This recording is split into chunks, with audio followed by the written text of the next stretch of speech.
Stephanie Bottrell told neighbours she simply couldn't afford to live. Now her son has released her suicide note in which she says, "Don't blame yourself for me ending my life. It's my life. The only people to blame are the government."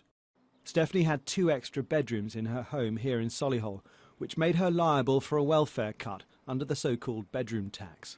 Neighbours say she was tortured about how she would afford the extra £20 a week. It was a shock, it was awful. I think it was absolutely disgraceful. All she needed was a bit of guidance and help and a bit of leniency on their part. It's just dreadful. Well, she told the wife that she was, finding it very difficult and find it quite stressful. But you just don't expect that, do you? So. Through Stephanie's death, I think some good might come out of it, hopefully, with this tax, because it's such an unfair tax. It's such an unfair tax, and there's people in this road that's been here 30, 40 years, and they're all frightened. They're frightened in case it's going to happen to them. Mrs. Bottrell's son Stephen told the Sunday People she was fine before this bedroom tax. It was dreamt up in London by people living in offices and big houses. They have no idea the effect it has on people like my mum.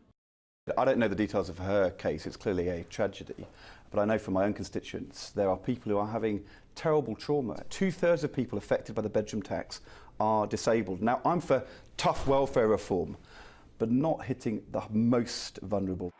Mrs. Bottrell died after being struck by a lorry here on the M6. The Samaritans say causes are always complex, but figures released earlier this year show that UK suicide rates have markedly increased in these hard economic times. Certainly the UK government's now under growing pressure to justify its policy. I think those are very tragic circumstances, and certainly I think to try and link them in any way to a general discussion from politicians I think would be wrong. Stephanie had lived here for 18 years, raising 2 children as a single mother. Can one tax policy really have pushed her over the edge? Jason Farrell, Sky News.